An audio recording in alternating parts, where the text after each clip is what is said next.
قرآن مجید کی حقیقت کیا ہے، قرآن مجید کی فضیلت کیا ہے، قرآن مجید کی برکات کیا ہے، قرآن مجید کے معجزات کیا ہے، تاجدار کائنات حضرت محمد مصطفیٰ صلی اللہ علیہ وآلہ وسلم نے فرمایا کہ جو شخص قرآن پڑھتا ہے اور قرآن پڑھنے میں ماہر ہو، خوبصورت انداز سے پڑھتا ہو، خوبصورت لہجے سے پڑھتا ہو، قرآن کو سر سے پڑھتا ہو، یعنی اس کو قرآن پڑھنے میں مزہ آتا ہو، یعنی سکون سے پڑھتا ہو، سکون ملتا ہو، ترتیل سے پڑھتا ہو، تجوید سے پڑھتا ہو، غنّے اور مد سے پڑھتا ہو، تلفظ سے پڑھتا ہو، لفظوں کی ادائیگی کر کے ٹھہر ٹھہر کر قرآن پڑھتا ہو۔ رسول اللہ صلی اللہ علیہ وآلہ وسلم نے فرمایا کہ وہ بڑی عزت والا ہے، فرشتوں اور پیغمبروں کے ساتھ ہوگا۔ سبحان اللہ۔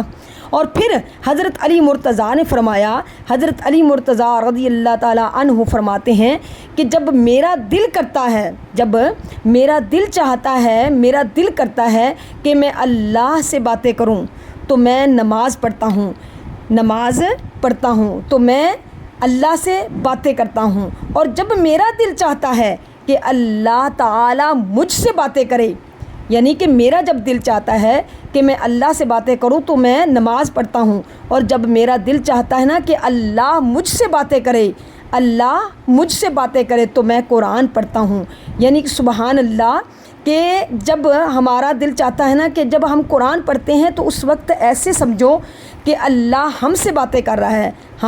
اللہ ہم سے باتیں کر رہا ہے۔ جب قرآن ہم پڑھتے ہیں تو اللہ تعالیٰ ہم سے باتیں کر رہا ہے۔ ادعونی استجب لکم، اللہ تعالیٰ فرما رہا ہے کہ مجھ سے دعا کرو، مجھ سے دعا کرو، میں قبول کرتا ہوں۔ اور پھر نبی علیہ الصلوۃ والسلام نے فرمایا کہ جس شخص نے قرآن کو پڑھا اور اٹک اٹک کر پڑھا، یعنی جس کو قرآن ترتیل سے، تجوید سے، غنّے اور مد سے نہیں پڑھنا آتا، مگر وہ اللہ کے کلام سے محبت کرتا ہے، اس کو زندگی نے موقع نہیں دیا، اس کو زندگی میں موقع نہیں دیا کہ وہ زندگی میں قرآن کہیں سکون سے بیٹھ کر سیکھتا یا سیکھ سکتا، مگر وہ محبت کے ساتھ دن میں 1 گھنٹہ 2 گھنٹے نکال کر محبت کے ساتھ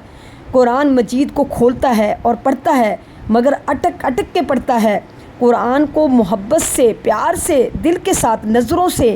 نظروں میں آنسو لیے قرآن کی تلاوت ہر روز فکر سے، شوق سے، لگن سے کرتا ہے،